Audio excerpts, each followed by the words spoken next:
semuanya, selamat datang di podcast Kanwil BPN Provinsi Bengkulu episode 2. Podcast ini nantinya akan berisi bincang-bincang bersama narasumber kita yang tentunya kompeten dan menginspirasi kita semua. Kalau di episode 1 kita sudah berbincang-bincang bersama Ibu Kakanwil BPN Provinsi Bengkulu, narasumber kita pada hari ini tidak kalah menginspirasi. Narasumber kita kali ini mengawali karirnya pada tahun 1999, sosok pemimpin milenial, berjiwa muda, kreatif, cantik, dan dikenal sebagai Palu Gada, Palu Gasa. Apa lu mau? Gue bisa. Kepala Bagian Tata Usaha Kanwil BPN Provinsi Bengkulu, Ibu Eisyani Syarifah SHMM. Halo, assalamualaikum Ibu. Pamirsa kumaha damang. Waalaikumsalam Ratu. Alhamdulillah pangestu damang oke. Oke, baiklah. Berarti saya nggak bisa lagi nih Bu ngelanjutinnya karena cuma tahu itu aja nih Bu, kebetulan nih Bu. Oke. Ibu terima kasih banyak atas waktunya sudah menyempatkan hadir pada podcast episode 2 kali ini. Saya senang sekali bisa berbincang-bincang bersama Ibu pada hari ini. Ibu kita kenal dari tahun 2018 ya Ibu ya. Iya. Dari Ratu CPNS sampai dengan sekarang. Ibu kayak makin awet muda aja nih Bu. Masya Wah, Allah. dari tahun ke tahun boleh nih tips awet mudanya nih Ibu. Tips awet muda. Yang pastinya bersyukur ya.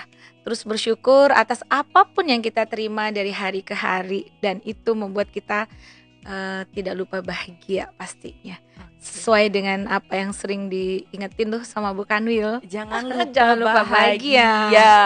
Oke, baik. Iya. Oke, baik. Baik para pendengar semuanya, Ibu Ais ini mengawali karirnya pada tahun 1999 di Kanta Kabupaten Bengkulu Utara ya Ibu ya. Iya, Pernah betul. menjabat sebagai Kepala Urusan Perencanaan dan Keuangan pada Kanta Kota Bengkulu, Betul. Kepala Subbagian Tata Usaha pada Kanta Kabupaten Bengkulu Tengah dan Kanta Kota Bengkulu, Iya. Kepala Subbagian Organisasi dan Kepegawaian Kanwil BPN Provinsi Bengkulu, dan sekarang menjabat sebagai Kepala Bagian Tata Usaha. Iya. Luar biasa Ibu pengalamannya di bidang keTU-an Ibu. Boleh Ibu sharing ke kita dari zaman CPNS sampai dengan sekarang nih Ibu. Ya, untuk menjadi Kabag TU ya sampai posisi sekarang ini sebenarnya qadarullahnya ya sudah begitu. Jadi ya kita jalanin aja lah. Yang pastinya dari mulai diangkat CPNS sebenarnya bukan di TU, awalnya itu kalau dulu itu pendaftaran tanah ya. Gabung dengan bagian pengukuran gitu. Tapi cuma 1 tahun sih, kemudian ditaruh di loket. Setelahnya itu menjadi bendahara, terus jadi kaur perencanaan keuangan. Kalau dulu masih digabung, nggak seperti sekarang ya dipisah-pisah, sampai ke Kasubag TU dan sekarang jadi Kabag TU begitu. Oke, Mbak baik. Ratu. Ibu boleh dong sharing ke kita semua sebagai motivasi kita bersama nih, apa aja sih pencapaiannya sampai Ibu bisa berada di puncak karir sampai saat ini? Ya sebagai ASN ya, yang pastinya mengupgrade kemampuan diri lah. Jangan stuck di situ. Jadi setiap harinya tuh belajar itu nggak putus belajar terus, baik itu mendengarkan, melihat, membaca, itu kan salah satu proses belajar. Kemudian juga kita sebagai ASN, jika diberikan beban tugas pekerjaan ini sama atasan kita, itu nggak bisa kita bilang saya nggak tahu, saya nggak paham, saya nggak ngerti, artinya give up duluan, nggak begitu. Jadi kita harus tetap bilang siap, laksanakan, mohon arahan. Jadi kita belajar sambil kita mengerjakan, otomatis kan ilmu itu bertambah ya. Jadi mungkin karena itu kali ya, kita kan yang pasti bekerja dengan serius, optimis, jangan pantang menyerah, tetap semangat. Biarkan atasan kita yang menilai bagaimana sih kinerja kita, seperti apa, begitu. Yang penting bekerja baik dulu ya Ibu ya. Iya, Yang penting bekerja, jangan milih-milih ya Ibu ya. Kalau misalnya kayak kita masih baru-baru itu, dicoba aja dulu semuanya ya Ibu ya. Iya, karena itu semua ilmu nantinya akan bermanfaat buat kita. Kalau sekarang mungkin bilang ini kan bukan tupoksi saya, begini begitu. Sebenarnya kan kita juga belum tentu di situ terus tuh posisi, bisa jadi A, bisa jadi B, bisa jadi C ke depan. Nah, apa yang sudah pernah kita lakukan di yang masa lalu itu menjadikan pengalaman buat bekal kita ke depan. Begitu Mbak Ratu. Nggak ada ruginya ya Ibu ya, Nggak kalau nggak ada. ada sama sekali ya Ibu ya. Yang Iya. penting kita bekerja baik, biarkan pimpinan kita menilai sendiri ya Ibu Iya, ya. kinerja kita seperti Oke apa. deh. Berarti Ibu tuh udah di TU dari tahun 1999 sampai Iya. 2023, kurang lebih 25 tahun. Ya, 22 tahun ya Ibu ya. lumayan. Ibu Udah boleh dong, seperempat abad. Ibu boleh dong, kayaknya kalau dari tahun 99 sampai 2023 pasti banyak banget perkembangannya Ibu ya ke TU-an itu sendiri. Boleh dong Betul. di-sharing ke kita apa aja sih Ibu perkembangan yang sangat signifikan? Iya, yang sangat signifikan itu perubahan dari mulai dari cara bekerja hingga alat pendukung kita bekerja. Kalau dulu kan masih manual ya Mbak Ratu. Jadi yang masih mengetik pakai mesin tik itu, pakai karbon lah segala macam untuk double-nya. Kemudian membukukan itu masih menggunakan buku manual, kita garisin dulu, pulpennya harus tinta hitam. Nah di tahun 2004 akhir 2005 awal lah itu baru mulai ada aplikasi, mulai dari aplikasi SPM, kemudian pelaporan sudah menggunakan sistem akuntansi instansi atau SAI kayak gitu kan. Nah sampailah ke sekarang itu bertambah banyak tuh aplikasi yang betul-betul banyak membantu kita dalam bekerja gitu. Jadi ya ritmenya itu cepet gitu perubahannya. Nah ini kalau kita tidak bisa mengikuti ya, Ibu ya. ketertinggalan, kita udah jauh dibanding dengan orang lain gitu. Jadi ya itu tadi saya bilang, kita harus mengupgrade kemampuan kita, apalagi dengan IT yang sekarang ini apa-apa menggunakan teknologi IT gitu ya. Gak boleh gaptek lah. Kalau misalnya sekarang kita nggak mau belajar kayaknya susah ya Ibu ya. Susah Kita sekali. tidak bisa diterima di mana-mana Iya, ya Ibu ya. betul. Kalau misalnya kayak mesin tik itu kalau salah dikit itu ngulang lagi dari awal kan, Ya kalau kan kayak gitu Bu. nggak bisa dihapus begitu aja. Kalau sekarang salah bisa di delete, ya kan gampang bisa diperbaikinnya. Kalau sekarang udah Gitu. enak banget ya Ibu ya, karena sekarang sudah Iya. terintegrasi dalam semua aplikasi ya Ibu Iya, ya. betul. Berarti udah enak banget nih zaman sekarang nih dibanding zaman Ibu dulu Iya, ya. Itu harus banyak karena- bersyukur ya Bu ya. Iya, karena saya berada di posisi fase perubahan. Mengalamin tuh dari yang manual, terus sekarang ke yang serba instan dan dipermudah dengan adanya teknologi. Oke deh. Ibu, kalau misalnya kita berbicara tentang bagian tata usaha ini nih, bagian tata usaha ini sangat kompleks sebenarnya ya Ibu ya. Kalau misalnya di Kanwil itu sendiri ada 4 subbagian tata usaha, dimulai dari keuangan dan BMN, perencanaan evaluasi dan pelaporan, hukum kepegawaian dan organisasi, dan terakhir itu umum dan humas ya Ibu ya. Iya. Kalau misalnya kita bahas nih seluruhnya kayaknya kayak episode Korea ya Ibu ya, berepisode-episode Gak kayak habis hari ini. nggak bisa ya Ibu, berbusa-busa ya mungkin kita membahasnya ya Ibu ya. Betul. Mungkin kita bisa mengerucutkan pembahasan kita pada hari ini ya Ibu ya, merupakan salah satu tupoksi dari sebagian umum dan humas, yaitu penyelenggaraan layanan publik di kementerian kita itu sendiri kepada masyarakat. Boleh Iya. di-sharing dong Ibu, apa sih peran dan tanggung jawab kementerian kita itu sendiri dalam pelayanan publik di masyarakat? Oke, untuk pelayanan publik itu kita memiliki peran dan tanggung jawab ya, diantaranya untuk pendaftaran tanah dan sertifikasi tanah pastinya, kemudian penyusunan tata ruang, penyediaan informasi pertanahan, pengelolaan konflik pertanahan, penyuluhan dan pendidikan masyarakat, kita juga terlibat di dalamnya gitu. Kemudian ada pengawasan dan audit pertanahan, pengembangan kebijakan pertanahan, serta pelayanan publik yang sekarang udah bisa online Mbak Ratu. Oke, ternyata Tuh. sangat kompleks ya Ibu ya, bukan hanya tentang Iya. mengeluarkan sertifikat aja ya Ibu, ternyata Iya. lebih dari itu. Kalau misalnya untuk tugas dan fungsi kementerian itu kita sendiri adalah menyelenggarakan urusan pemerintahan di bidang agraria, pertanahan dan tata ruang untuk membantu Presiden dalam menyelenggarakan pemerintahan negara. Gambarannya sudah digambarkan oleh Ibu Kabak tadi ya Ibu ya. Iya. Kalau misalnya jenis layanan publik itu sendiri Ibu, apa aja sih yang disediakan oleh kementerian kita itu? Oke, kementerian kita itu ya, Kementerian Agraria dan Tata Ruang, Badan Pertanahan Nasional menyediakan berbagai jenis layanan publik kepada masyarakat terkait pertanahan dan tata ruang. Kemudian diantaranya ada pendaftaran tanah dan pemberian sertifikat ya, kemudian verifikasi dan validasi data tanah, pemberian nomor identifikasi tanah atau sering kita singkat NIT. Kemudian ada penyelesaian konflik pertanahan, penyuluhan masyarakat, pemetaan dan survei lahan, pengajuan permohonan dan permintaan informasi, serta yang terbaru ada mengenai pengaduan masyarakat juga Mbak Ratu. banyak sekali ya Ibu ya, ternyata jenis Iya, layanan publik kita itu Ibu. lumayan banyak. Kalau misalnya jam loket pelayanan itu sendiri dari jam berapa Ibu? Layanan loket sendiri itu dari jam 8 pagi hingga pukul 4 sore gitu. Baik Ibu, apa aja sih yang bisa kita lakukan untuk meningkatkan efisiensi dalam pelayanan publik di masyarakat Ibu? Untuk meningkatkan efisiensi itu kita bisa salah satunya menerapkan teknologi informasi ya. Kemudian peningkatan kapasitas SDM pastinya, kemudian kolaborasi dengan pihak ketiga. Jadi kalau untuk penerapan teknologi informasi itu sendiri, kan kita sudah menggunakan berbagai aplikasi ya untuk membantu kita dalam memberikan pelayanan kepada masyarakat. Kemudian untuk peningkatan SDM-nya sendiri, kita juga memotivasi rekan-rekan ya untuk tidak berhenti mengupgrade kemampuannya itu tadi gitu. Jadi untuk memberikan kepuasan dalam memberikan pelayanan kepada masyarakat terhadap layanan-layanan pertanahan itu sendiri. Kolaborasi dengan pihak ketiga artinya dengan pihak internal maupun eksternal. Untuk seperti contoh nih, kita juga sering dinilai oleh pihak ombudsman ya untuk tingkat pelayanan publik kita. Jadi kita tahu kekurangan kita di mana.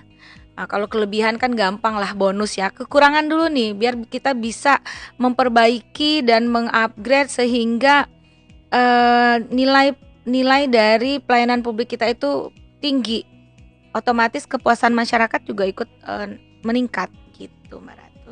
Kalau misalnya untuk petugas loket itu sendiri, kita juga ada ini ya Bu, pelatihan. Ya, itu ya, Bu. betul.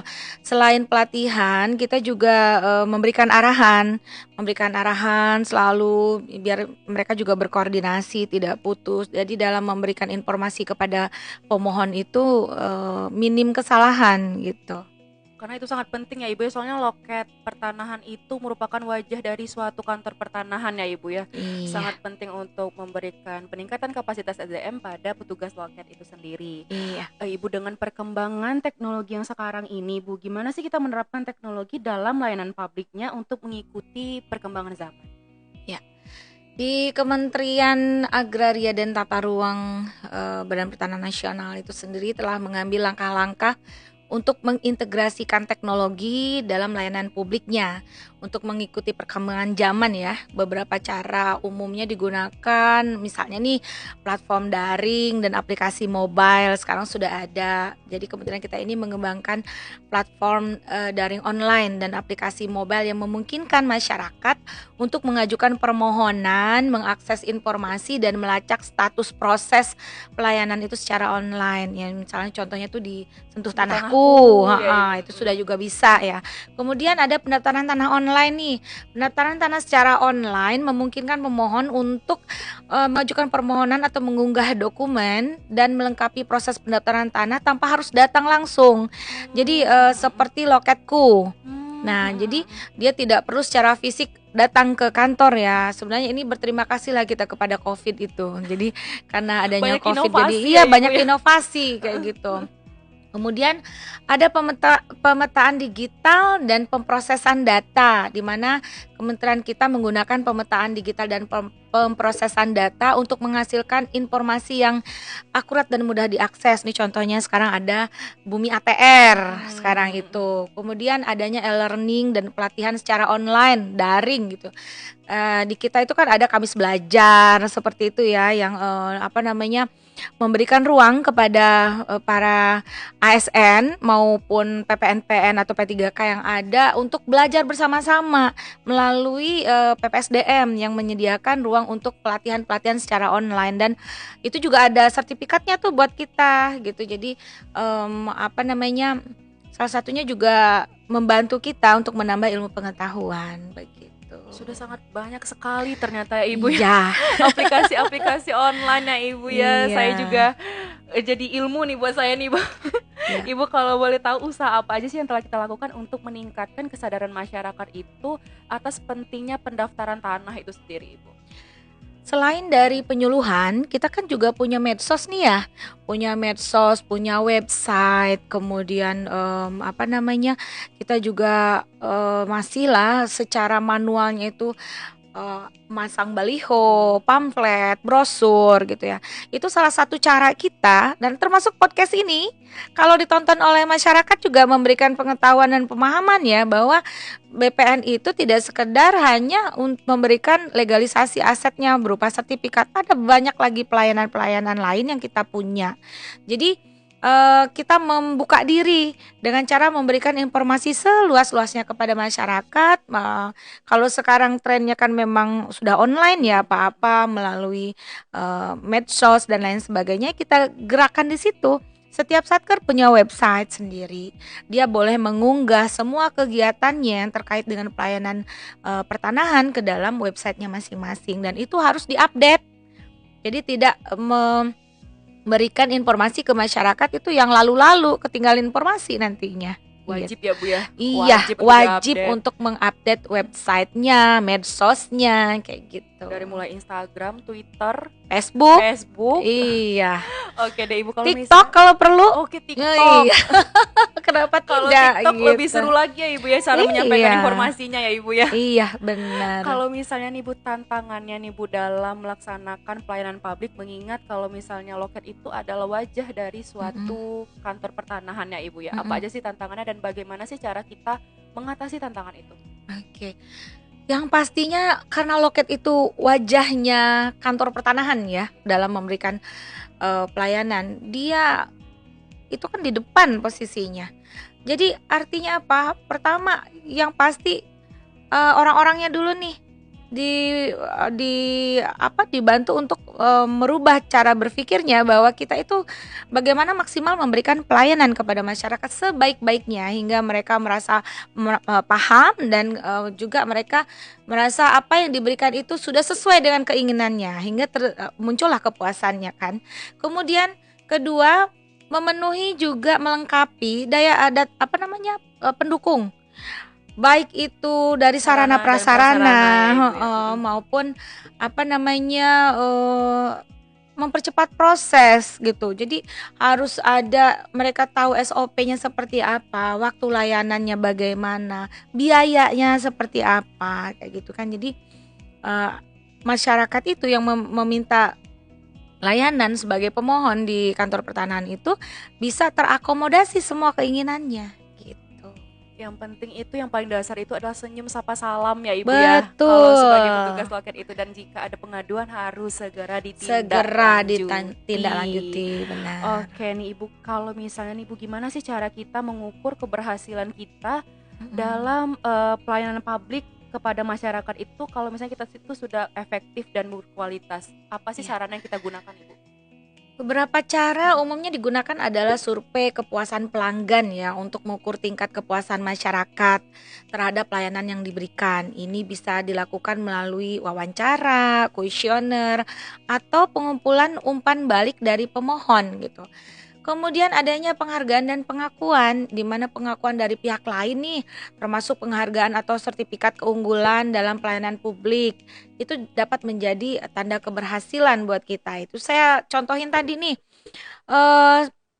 pengakuan dari Ombudsman sendiri yang mengukur tingkat dari layanan suatu kantah, iya, itu sudah baik kah, sudah cukup baik, atau hanya kurang baik. Itu kan mereka yang memberikan penilaian, mereka yang memberikan penghargaan. Dan alhamdulillah di kita ini dari 10 satker itu cuman 2 yang posisinya belum hijau pekat. Artinya kalau belum hijau pekat itu ditandai sebagai nilai masih baik aja, belum cukup baik, naik ke atas ya gitu, belum optimal.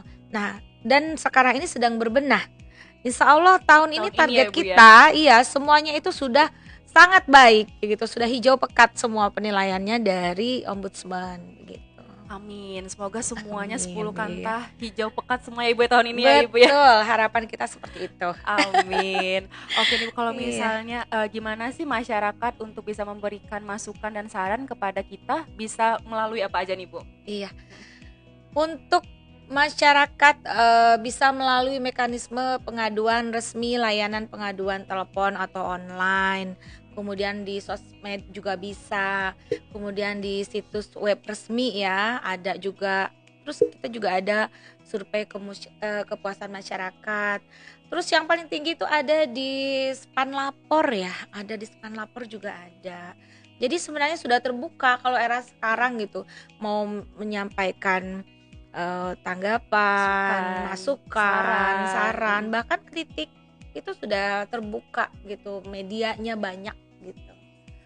Nah, buat para pendengar semuanya, jika ada masukan, kritik, dan saran, bisa langsung IG Kanwil BPN Bengkulu @Kanwil BPN Bengkulu. Di sana tertera hotline WA, nomor WA Kanwil BPN Bengkulu. Nah, nanti akan ditindaklanjuti oleh admin Kanwil BPN Bengkulu itu sendiri. Dan juga bisa akses ya Ibu ya akun lapor Kanwil BPN Bengkulu itu sendiri ya Ibu ya. Betul. Terakhir nih Bu, sebelum kita menutup podcast kita pada hari ini, apa sih harapan kedepannya untuk BPN tercinta? Harapan saya sesuai juga dengan harapan tujuan dan cita-cita dari kementerian kita, memberikan pelayanan yang berstandar dunia. Luar biasa. Kayak gitu ya. Jadi yang sudah startup lah dengan negara-negara lain, bagaimana dari segi kualitas mutu outputnya seperti apa, kemudian dari layanannya yang sudah sangat baik, itu yang kita harapkan untuk BPN kita tercinta ini. Amin ya rabbal alamin ya Ibu ya. Semoga harapan kita di tahun ini bisa tercapai seluruhnya ya Ibu ya. Amin. Dari awal yang saya tangkap tadi adalah untuk membangun sebuah pelayanan publik yang berkualitas dibutuhkan semangat dan kekompakan dari berbagai pihak ya Ibu ya. Betul. Inovasi dan pastinya penerapan teknologi mengikuti perkembangan zaman demi wujudkan Kementerian ATR BPN yang melayani profesional dan terpercaya. Ibu terima kasih banyak Ibu atas waktunya pada hari ini. Saya sangat senang sekali nih Ibu ya mendapatkan ilmu yang sangat banyak di sini Ibu.